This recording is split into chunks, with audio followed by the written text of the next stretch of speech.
Subscription کے button کو دبائیے اور ساتھ بیل آئیکن پر کلک کیجیے تاکہ آپ کو تمام ویڈیو فوراً مل سکیں۔ اس ویڈیو پسند آنے کی صورت میں اسے لائک، کمنٹ اور شیئر کرنا مت بھولیں۔ ٹرانسپورٹ طیارہ L-119 ٹیک آف پوائنٹ پر کھڑا تھا اور اس کے چاروں جیٹ انجن سٹارٹ ہو چکے تھے، جن کی گونج ارسلان اور لیڈر اور شیر خان کو اتنے فاصلے پر بھی سنائی دے رہی تھی۔ پھر ایک دم سے طیارہ پوری رفتار کے ساتھ رن وے پر دوڑنے لگا۔ طیارے کی سرخ اور نیلی روشنی دور سے قریب آتی جا رہی تھی۔ پھر طیارے نے اڑان بھری اور زمین سے بلند ہونا شروع ہو گیا اور دیکھتے ہی دیکھتے مجاہدوں کی جیپ سے کچھ فاصلے پر ان کے اوپر سے شور مچاتا گزر گیا۔ لیڈر نے طیارے کو دیکھتے ہوئے کہا، یہ ٹرانسپورٹ طیارہ ہی ہے۔ اس کے بعد لیڈر نے جیب میں سے ریموٹ کنٹرول نکال کر اپنے ہاتھوں میں لیا اور اس کے لاک کو کھول دیا۔ یہ لاک اس کے خطرناک بٹن کو بند کرنے کے لیے لگایا جاتا تھا۔ لیڈر جیپ سے باہر آیا، شیر خان اور ارسلان بھی اس کے ساتھ ہی جیپ سے باہر آ گئے۔ لیڈر نے ریموٹ کنٹرول کا رخ جس طرف طیارہ آسمان پر پرواز کرتے ہوئے بلندی حاصل کر رہا تھا اس کی طرف کر دیا۔ لیڈر نے آہستہ سے کہا، ابھی پتہ چل جاتا ہے کہ یہ ٹرانسپورٹ طیارہ L-119 ہی ہے یا کوئی دوسرا طیارہ ہے۔ طیارہ رات کی تاریکی میں آہستہ آہستہ فضا میں بلند ہو رہا تھا۔ اس کے نیچے وائرلیس کی سرخ اور نیلی بتیاں بار بار جل رہی تھیں اور پھر لیڈر نے ریموٹ کنٹرول کا سرخ بٹن دبا دیا۔ بٹن کے دبتے ہی فضا میں ایسے روشنی ہوئی جیسے بے شمار آسمانی بجلیاں ایک ساتھ چمک اٹھی ہوں۔ اس کے 2 سیکنڈز بعد 2 زبردست دھماکوں کی آواز سے رات کا سناٹا دھرم بھرم ہو گیا اور انہوں نے دیکھا کہ طیارے کے جلتے ہوئے ٹکڑے تیزی سے زمین کی طرف گر رہے تھے۔ لیڈر نے ریموٹ کنٹرول جیب میں رکھا اور کہا، یہاں سے نکل چلو۔ تھوڑی ہی دیر کے بعد ان کی جیپ رات کے سناٹے میں دلی شہر کی دور سے نظر آتی روشنی کی طرف بھاگی جا رہی تھی۔ آدھے گھنٹے کے بعد وہ اپنی خفیہ کمینگاہ میں داخل ہو رہے تھے۔ اس وقت رات کے 3 بجنے والے تھے۔ لیڈر نے چھوٹے سے کمرے میں آتے ہی ایٹمی کمپیوٹر ڈیٹا کی ماسٹر کاپی والی ڈسک جیب میں سے نکالی۔ لفافے میں سے ڈسک کو نکال کر اس کا بھرپور جائزہ لیا اور شیر خان سے کہا، یہ اصلی ماسٹر کاپی ہی ہے۔ کل میں اسے اپنے دوسرے خفیہ ٹھکانے میں لے کر جاؤں گا اور اسے کمپیوٹر میں ڈال کر اس کو فیڈ کر دوں گا تاکہ اگر ڈسک گم بھی ہو جائے تو اس کا ڈاٹا ہمارے پاس محفوظ رہے۔ اب ہمیں سو جانا چاہیے، کسی قسم کی باتیں کرنے کی ضرورت نہیں ہے۔ اور وہ وہیں ایک طرف پڑھ کر سو گئے۔ اپنے مشن کی کامیابی کے بعد انہیں بڑی گہری نیند آئی اور وہ دوسرے دن 11 بجے تک سوئے رہے۔ جب اٹھے تو کبیر خان اخبار لیے وہاں موجود تھا۔ اس نے لیڈر کو اخبار دیا۔ اخبار میں شہ سرخی کے ساتھ ہی جہاز کی تباہی کی خبر چھپی ہوئی تھی۔ نیچے صرف اتنا ہی لکھا تھا کہ رات دلی ایئرپورٹ سے ایک ٹرانسپورٹ طیارہ L-119 فنی خرابی کے باعث پرواز کے تھوڑی ہی دیر بعد تباہ ہو گیا۔ اسے دہشت گردی کی کارروائی نہیں سمجھا جا رہا۔ ایئرپورٹ کے ذمہ دار ذرائع کا کہنا ہے کہ یہ حادثہ جہاز کے ایک انجن میں اچانک آگ بھڑک اٹھنے اور پھر پیٹرول کی ٹینکی کے پھٹنے سے ہوا ہے۔ لیڈر نے کہا، بھارتی حکومت کو یہی کہنا چاہیے تھا۔ وہ یہ کیسے کہہ سکتے تھے کہ ایک انتہائی اہم خفیہ دستاویز لے جائی جا رہی تھی۔ جہاز کی تباہی کی خبر اٹامک کمیشن کے ہیڈ آفس میں پہنچی تو اسی وقت کمیشن کے ڈائریکٹر جنرل کو وزیر دفاع کے بنگلے پر طلب کر لیا گیا۔ وزیر دفاع نے ڈائریکٹر جنرل کو پہلا سوال یہ کیا، اٹامک کمپیوٹر ڈیٹا ہمارے ماسٹر پلانٹ میں فیڈ ہو چکا تھا۔ ڈی جی نے کہا، جی ہاں، ہم اس طرف سے کیسے غافل رہ سکتے تھے۔ ہم نے سیکرٹ ایٹمی ڈیٹا کو 7 جگہوں پر فیڈ کیا ہوا ہے۔ جہاز کے کریش ہو جانے کی وجہ سے اگر اس کی ماسٹر کاپی ضائع ہو گئی ہے تو کیا ہوا؟ اس قسم کے حادثات کے پیش نظر ہم نے ایٹمی ڈیٹا اپنے پاس فیڈ کر کے محفوظ کر کے رکھ لیا تھا۔ وزیر دفاع نے اطمینان کا سانس لیتے ہوئے کہا، لیکن یہ کریش کیوں ہوا؟ ہم اس کی پوری انکوائری کروائیں گے۔ ہمیں یہ دہشت گردی کا واقعہ لگتا ہے۔ ہم نے ایئرپورٹ کی آدھے عملے کو معطل کر دیا ہے۔ بھارتی حکومت کو علم ہی نہیں تھا کہ جس ایٹمی راز کو انہوں نے اپنے خیال میں جہاز کے تباہ ہو جانے کے باوجود اپنے پاس چھپا کر رکھا ہوا تھا، وہ راز ماسٹر کاپی کمپیوٹر ڈسک کی شکل میں کشمیری مجاہدین کے پاس پہنچ چکا تھا۔ اور چونکہ حکومت اور اٹامک انرجی کمیشن کو پورا یقین تھا کہ ان کا انتہائی خفیہ ایٹمی راز ابھی تک ان کے پاس محفوظ ہے اور ماسٹر کاپی کی ڈسک کسی دوسرے ملک کے ہاتھ لگنے کی بجائے سریش پانڈے کے ساتھ ہی جہاز میں جل کر راکھ ہو گئی ہے، اس لیے انہیں اس ایٹمی فارمولے میں کسی قسم کی فنی تبدیلی کرنے کی ضرورت نہیں تھی۔ اور کمانڈو ارسلان، شیر خان اور لیڈر یہی چاہتے تھے اور جو کچھ وہ چاہتے تھے وہ اس میں کامیاب ہو گئے تھے۔ اسی دن لیڈر اپنی دوسری خفیہ کمینگاہ میں پہنچ گیا۔ وہاں اس نے جاتے ہی ایٹمی سیکرٹ والی ماسٹر کاپی کو کمپیوٹر میں فیڈ کر کے اس کو اپنے پاس محفوظ کر لیا۔ اب یہ ماسٹر کاپی انہیں پاکستان پہنچانی تھی تاکہ پاکستان اپنے دشمن ہمسایہ ملک کی پاکستان دشمن سرگرمیوں سے باخبر رہے اور ان کا توڑ دریافت کر سکے۔ بھارت کے پاکستان دشمن جارحانہ عزائم کے خلاف یہ اقدامات انتہائی ضروری تھے اور پاکستان کے دفاع کا تقاضا بھی یہی تھا۔ اسی رات لیڈر نے خصوصی میٹنگ کی جس میں فیصلہ کیا گیا کہ ایٹمی راز کی computer master copy commando Sher Khan لے کر پاکستان جائے گا۔ اس مہم کے سلسلے میں شیر خان کو دلی سے پہلے کشمیر جانا تھا اور پھر وہاں سے بارڈر کراس کر کے پاکستان پہنچنا تھا۔ یہ ایک تو لمبا سفر تھا، دوسرے دلی سے جموں کشمیر تک راستے میں سی آئی ڈی نے طیارے کی کریش کے بعد اپنا پورا جال پھیلا دیا ہوا تھا۔ اس کی پوری رپورٹیں لیڈر کے خفیہ ہیڈ کوارٹر تک پہنچ رہی تھیں۔ کمانڈو ارسلان نے کہا، شیر خان کو پاکستان پہنچانے کا کوئی اور طریقہ نہیں ہو سکتا، دوسرے طریقے بھی ہو سکتے ہیں، لیکن اس وجہ سے ہمارے سامنے کئی مسائل آ سکتے ہیں۔ میرے نزدیک شیر خان کو آزاد کشمیر کی پہاڑیوں میں سے کسی جگہ سے کنٹرول لائن عبور کرنی ہوگی۔ کیوں شیر خان، تمہارا کیا خیال ہے؟ شیر خان اچھی طرح جانتا تھا کہ لیڈر کی تجویز انتہائی معقول ہے۔ اس نے کہا، سر میں آپ کی تجویز سے اتفاق کرتا ہوں۔ لیڈر نے کہا، لیکن تمہیں یہ نہیں بھولنا ہوگا کہ اس بار تم اکیلے ہی اس مہم پر نہیں جا رہے، تمہارے ساتھ ایک ایسے قیمتی راز کی دستاویز بھی ہوگی جس کو پاکستان پہنچانا ازحد ضروری ہے۔ شیر خان نے کہا، میں اس مہم کی اہمیت سے واقف ہوں سر، آپ مطمئن رہیے، یہ دستاویز انشاءاللہ بہت جلد پاکستان کے متعلقہ حکام کے پاس ہر حالت میں اور بہت جلد پہنچ جائے گی انشاءاللہ۔ لیڈر اور کمانڈو ارسلان نے یک زبان ہو کر کہا۔ ارسلان کہنے لگا، جموں کشمیر تک تو میں تمہارے ساتھ ہی رہوں گا، اس کے بعد البتہ تمہیں خود ہی سفر کرنا ہوگا۔ شیر خان بولا، وہ میرے لیے کوئی مشکل نہیں ہے۔ لیڈر نے کہا، ایٹمی ڈیٹا کی ماسٹر کاپی کو سنبھال کر رکھنا۔ شیر خان نے کہا، آپ بے فکر رہیں، میں اس کی اپنی جان سے بھی زیادہ حفاظت کروں گا۔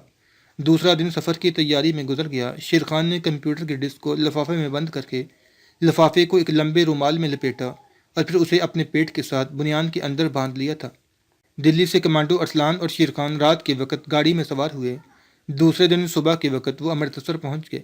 اس دفعہ بھی وہ جلندھر کی بجائے امرتسر سے وایا پٹھان کوٹ جموں تک سفر کرنا چاہتے تھے، کیونکہ جلندھر کا علاقہ حساس علاقہ تھا اور وہاں خطرہ زیادہ تھا۔ امرتسر میں شیر خان کو صرف ایک ہی خطرہ تھا کہ دہشت گرد بوشن کی پارٹی کا کوئی آدمی اسے دیکھ نہ لے، کیونکہ ان لوگوں کا ہیڈ کوارٹر امرتسر میں ہی تھا۔ اس خطرے سے بچنے کے لیے شیر خان نے یہ کیا کہ اس نے گلوبند سے اپنا آدھا چہرہ چھپا لیا۔ ارسلان اس کے ساتھ تھا۔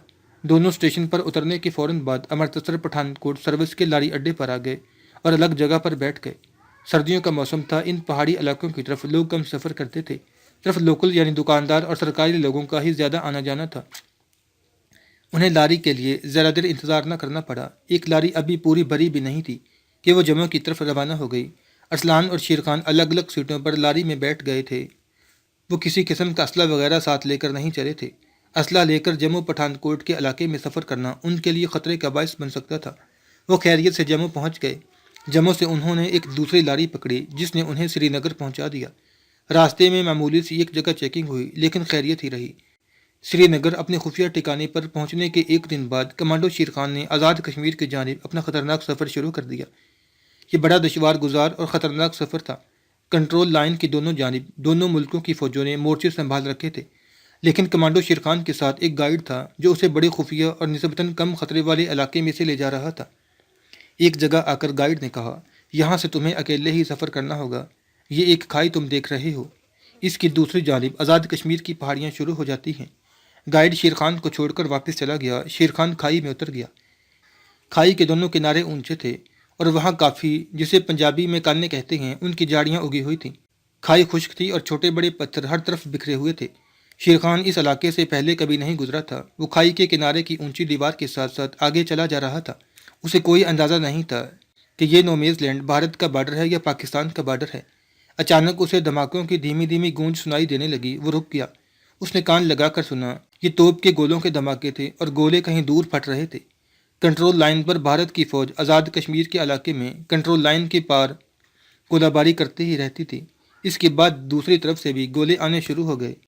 ان گولوں کے دھماکے قریب سنائی دے رہے تھے۔ یہ آزاد کشمیر کی فوج کی جوابی گولہ باری تھی۔ اس وقت کنٹرول لائن عبور کرنا موت کو دعوت دینے کے برابر تھا۔ شیر خان وہیں جھاڑیوں کے پاس بیٹھ گیا اور گولہ باری بند ہونے کا انتظار کرنے لگا۔ کوئی ایک گھنٹے کے بعد دونوں طرف سے گولہ باری رک گئی۔ شیر خان اٹھ کر چلنے لگا۔ کھائی آگے جا کر بائیں جانب مڑ گئی۔ جہاں کھائی مڑتی تھی شیر خان وہاں جا کر رک گیا۔ وہ سوچنے لگا کہ کھائی سے باہر نکلے یا کھائی کے اندر ہی چلتا جائے۔ کچھ پتہ نہیں تھا کہ کھائی جو دائیں طرف مڑتی ہے آگے جا کر کہاں نکل آتی ہے۔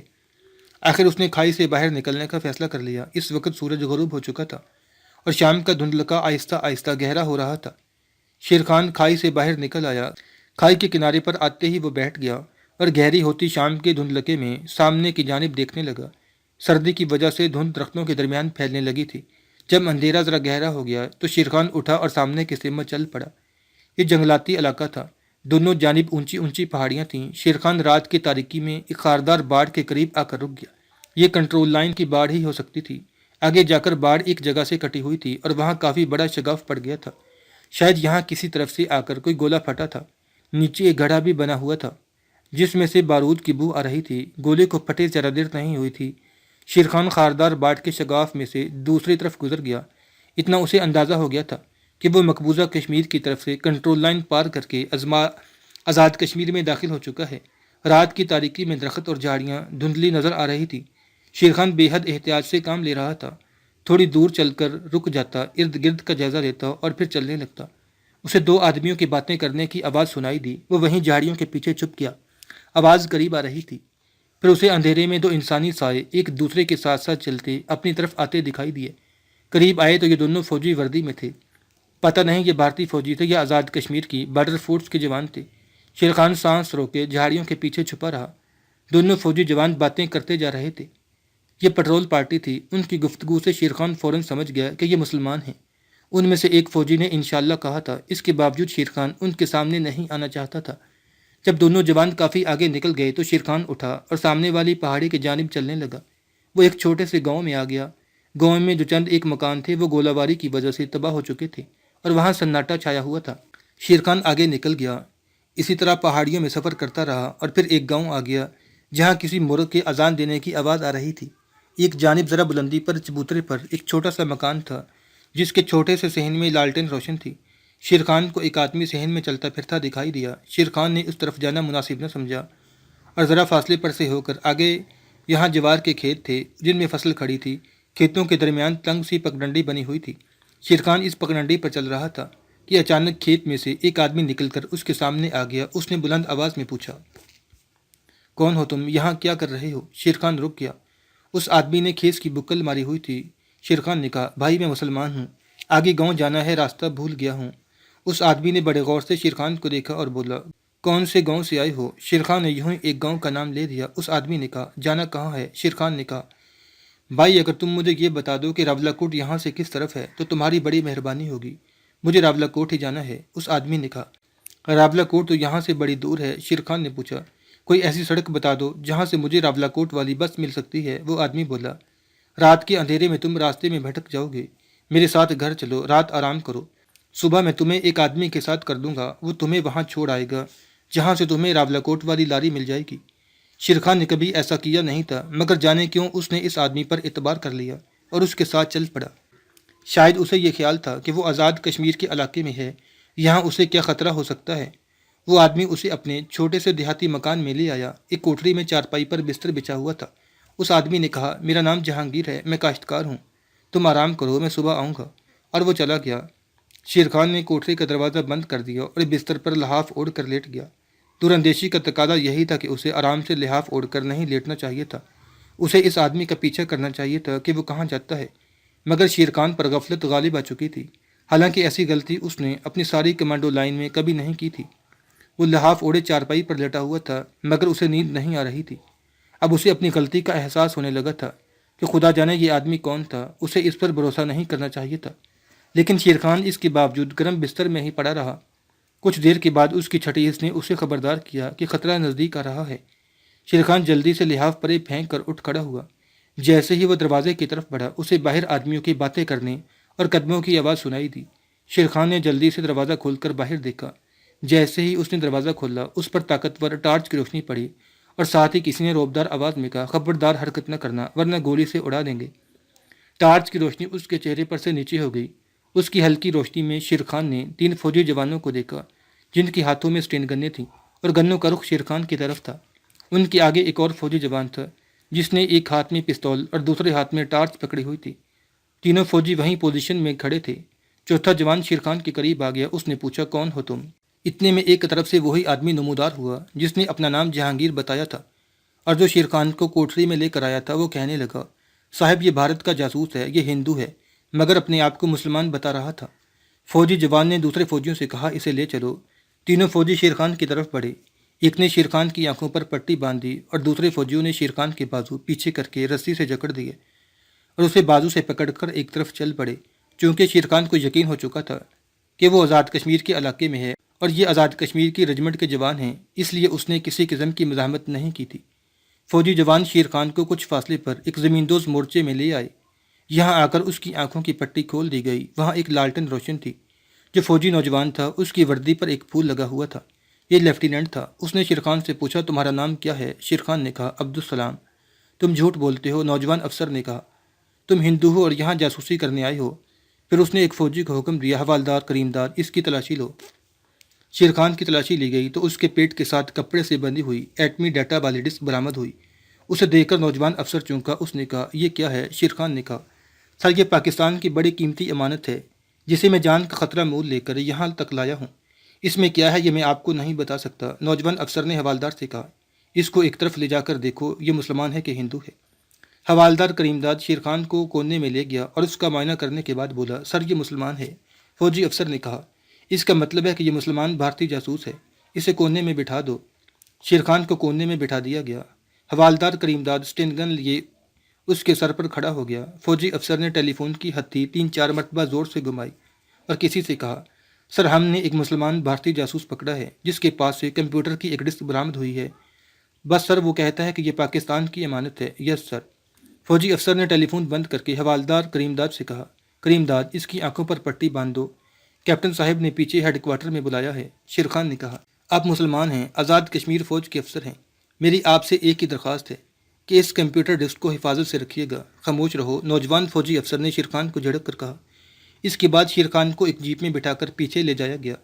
جیپ ٹیلوں کے درمیان اونچے نیچے راستوں پر کچھ دیر چلتی رہی، پھر ایک جگہ رک گئی۔ شیر خان کو بازو سے پکڑ کر نیچے اتارا گیا۔ یہاں سے اسے ایک کمرے میں آزاد کشمیر کی رجمنٹ کے کیپٹن صاحب کے سامنے پیش کر دیا گیا۔ شیر خان کی آنکھوں کی پٹی کھول دی گئی تھی۔ شیر خان نے دیکھا کہ اس کے سامنے کرسی پر ایک خوش شکل باروب چہرے والا کیپٹن رینک کا فوجی افسر بیٹھا تھا۔ جو نوجوان لیفٹیننٹ شیر خان کو ساتھ لایا تھا اس نے کمپیوٹر ڈسک والا لفافہ کیپٹن کی طرف بڑھاتے ہوئے کہا، سر یہ ڈسک اس کی تلاشی لینے پر برآمد ہوئی ہے۔ کیپٹن نے لفافے میں سے ڈسک نکال کر اسے غور سے دیکھا، پھر اسے لفافے میں ڈال کر اپنے پاس میز پر رکھ دیا اور شیر خان سے پوچھا، سچ سچ بتاؤ کہ تم کون ہو؟ اس ڈسک میں جو کچھ ہے وہ ہمیں بہت جلد معلوم ہو جائے گا، لیکن بہتر یہی ہے کہ تم خود ہی ہمیں بتا دو کہ تمہیں کس نے بھیجا ہے اور تم کس مشن پر آئے ہو۔ اگر تم نے سب کچھ سچ سچ بتا دیا تو یہ تمہارے حق میں بہتر ہوگا۔ شیر خان ان لوگوں کو کمپیوٹر ڈسک کے بارے میں اصل حقیقت نہیں بتا سکتا تھا اور یہ لوگ اسے آسانی سے چھوڑنے والے بھی نہیں تھے۔ اسے ڈر تھا کہ اس کشمکش میں کمپیوٹر ڈسک غائب نہ ہو جائے۔ شیر خان نے کچھ سوچ کر کیپٹن سے کہا، سر میں آپ کو ایک نمبر دیتا ہوں، اس پر فون کریں۔ کیپٹن نے پوچھا، اس قسم کی چلاکیاں یہاں نہیں چلیں گی، سیدھی طرح ہمیں سب کچھ بتا دو، نہیں تو تمہیں الٹا لٹکا دیں گے، پھر تم سب کچھ اپنے آپ بتا دو گے۔ یہ فوجی کیپٹن بھی سچا تھا، اسے شیر خان کے ساتھ ایسا ہی سلوک کرنا چاہیے تھا۔ اسے پتہ ہی نہیں تھا کہ شیر خان کون ہے اور اپنے ساتھ کیا لے جا رہا ہے۔ شیر خان نے کہا، سر میری درخواست ہے کہ آپ اس نمبر پر جو میں آپ کو دیتا ہوں فون کر لیں، اس کے بعد آپ بے شک مجھے الٹا لٹکا دیں۔ کیپٹن نے ایک لمحے کے لیے شیر خان کو گھور کر دیکھا، پھر پوچھا، یہ کس کا نمبر ہے؟ شیر خان نے کہا، سر جس کا نمبر ہے وہ خود آہے آپ کو بتا دے گا، پلیز آپ فون کریں، یہ بہت ضروری ہے۔ نمبر بتاؤ، کیپٹن نے کاغذ پینسل لے کر کہا۔ شیر خان نے اسے ایک نمبر بتایا۔ کیپٹن نے نمبر کاغذ پر لکھ لیا، پھر شیر خان کی طرف متوجہ ہو کر پوچھا، تم فون پر کیا پیغام دینا چاہتے ہو؟ شیر خان نے کہا، انہیں کہیے کہ سیکرٹ نمبر 786 ہماری حراست میں ہے۔ کیپٹن کو ابھی تک یقین تھا کہ یہ ہندوستانی جاسوس ہی ہے اور بلف چالیں چل رہا ہے۔ اس نے نمبر ڈائل کرتے ہوئے شیر خان سے کہا، یاد رکھو تمہاری کوئی بلف چال یہاں نہیں چلے گی۔ نمبر ڈائل ہو چکا تو کیپٹن نے ریسیور کان کے ساتھ لگا لیا۔ دوسری طرف سے گھنٹی بج رہی تھی۔ تیسری گھنٹی پر کسی نے دوسری طرف سے پوچھا، نام بتاؤ۔ کیپٹن کو اس قسم کے سوال کی توقع نہیں تھی۔ اس نے کہا، تم اپنا نام بتاؤ، کون بول رہا ہے؟ دوسری طرف سے آواز آئی، تم نے کس نمبر پر فون کیا ہے؟ کیپٹن نے جھلا کر کہا، جو تمہارا نمبر ہے اسی نمبر پر فون کیا ہے میں نے۔ دوسری طرف سے پھر آواز آئی، اگر تم نے اپنا نام نہ بتایا تو فون بند کر دیا جائے گا۔ شیر خان نے یہ مکالمے سنے تو جلدی سے کہا، سر انہیں وہ جملہ دہرائیں جو میں نے آپ کو کہا ہے۔ کیپٹن نے غصے میں شیر خان کی طرف دیکھا اور کہا، سیکرٹ نمبر 766 ہماری حراست میں ہے۔ دوسری جانب سے ایک سیکنڈ کی خاموشی کے بعد آواز آئی، اس سے پوچھو جنوبی علاقے میں کیا ہو رہا ہے۔ کیپٹن نے شیر خان سے کہا، کوئی پوچھ رہا ہے کہ جنوبی علاقے میں کیا ہو رہا ہے؟ یہ خفیہ کوڈ تھا۔ شیر خان کو معلوم تھا کہ اس کے جواب میں جب وہ کوڈ الفاظ میں ایک جملہ دہرائے گا تو دوسری طرف سے اس کی تصدیق ہو جائے گی کہ میں شیر خان ہی ہوں۔ اس کے ساتھ ہی یہ کوڈ تبدیل کر دیا جائے گا کیونکہ یہ کوڈ ظاہر ہو گیا ہوگا۔ شیر خان نے کہا، اسے کہو کہ محمود غزنوی نے دوار کا بڑا بت پاش پاش کر دیا ہے۔ کیپٹن سخت غصے اور بیزاری کے عالم میں یہ جملہ دہراتے ہوئے کہا، وہ کہہ رہا ہے کہ محمود غزنوی نے دوبار کا بڑا بت پاش پاش کر دیا ہے۔ اس کے بعد دوسری طرف سے آواز آئی، اس آدمی کو اپنے پاس ہی رکھو، ہمیں معلوم ہو گیا ہے کہ تم کہاں سے فون کر رہے ہو، ہماری اگلی کال کا انتظار کرو۔ کیپٹن نے فون بند کر دیا۔ شیرخان نے پوچھا، کیا بات ہوئی ہے؟ کیپٹن نے جھنجھلا کر کرسی سے اٹھتے ہوئے حوالدار سے کہا، اس کو لے جا کر کوارٹر گارڈ میں بند کر دو۔ شیرخان خاموش رہا۔ حوالدار کریم داد نے آگے بڑھ کر شیرخان کو بازو سے پکڑ کر جھٹکا دیا اور اٹھایا اور کہا، چلو اوئے۔ اس کے ساتھ ہی ٹیلی فون کی گھنٹی بجنے لگی۔ کیپٹن نے فون اٹھایا۔ شیرخان رکنے لگا تو حوالدار نے اسے دھکا دے کر کہا، جانگلی یہ تمہارا فون نہیں ہے، چلو آگے۔ اس دوران کیپٹن نے فون سن لیا تھا۔ دوسری طرف سے آواز آئی تھی، میں ایریا کمانڈر بول رہا ہوں، تم نے جس آدمی کو پکڑ رکھا ہے اس کو اپنی حفاظت میں لے لو، اسے کسی قسم کی گزند نہ پہنچے۔ میں میجر ملک کو تمہارے پاس بھیج رہا ہوں، وہ اس آدمی کو اپنے ساتھ لے آئے گا۔ کیپٹن فوراً سمجھ گیا کہ یہ شخص ملٹری انٹیلیجنس کا کوئی افسر ہے اور کسی اہم مشن کے بعد واپس آیا ہے۔ کیپٹن نے فون بند کرنے کے بعد حوالدار کریم داد سے کہا، کریم داد تم جاؤ۔ کریم داد نے شیرخان کا بازو چھوڑ دیا اور چلا گیا۔ کیپٹن نے شیرخان کے پاس آ کر اس سے ہاتھ ملایا اور کہا، آئی ایم سوری، لیکن آپ تو جانتے ہیں کہ جب تک ہمیں کوئی ثبوت نہ ملے ہمیں یہ کارروائی کرنی پڑتی ہے۔ شیرخان نے کہا، میں سمجھتا ہوں، اب وہ ڈسک میرے حوالے کر دیجیے۔ ضرور، کیپٹن نے کہا، اور اس نے میز پر سے لفافے میں بڑی کمپیوٹر ڈسک شیرخان کے حوالے کرتے ہوئے کہا، میں جانتا ہوں اب میں یہ نہیں پوچھوں گا کہ اس ڈسک میں کیا ہے، لیکن اتنا ضرور جان گیا ہوں کہ یہ ہمارے ملک کے لیے کوئی بے حد کارآمد ڈسک ہے، ایسا ہی سمجھ لیں۔ شیرخان نے دھیمی آواز میں کہا۔ وہ کرسی پر بیٹھ گیا تھا۔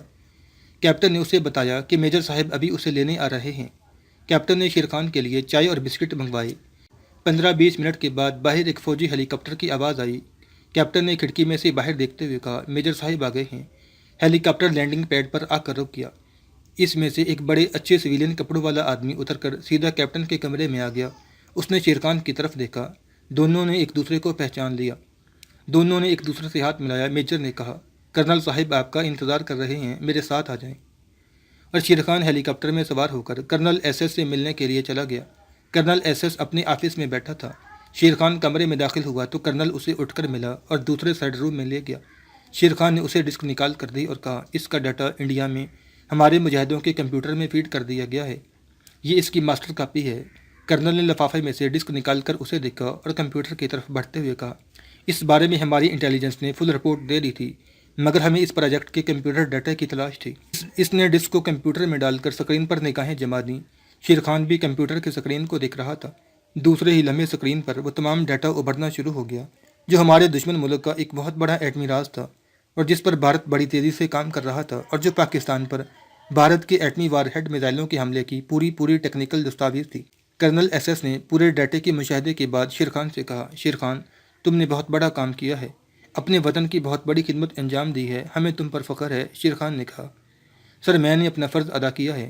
کمانڈو شیرخان نے وہ رات اور اگلا دن وہیں گزارا اور دوسری رات کو کنٹرول لائن ایک خاص مقام سے عبور کی اور سری نگر کی طرف روانہ ہو گیا۔ وہ ساری رات پہاڑیوں میں سفر کرتا رہا۔ اس سے اگلا دن بھی سفر میں گزر گیا۔ رات کو وہ سری نگر کے مضافاتی علاقے میں تھا جہاں سے وہ اپنے کمین گاہ میں پہنچ گیا۔ کمانڈو ارسلان اسے وہیں مل گیا۔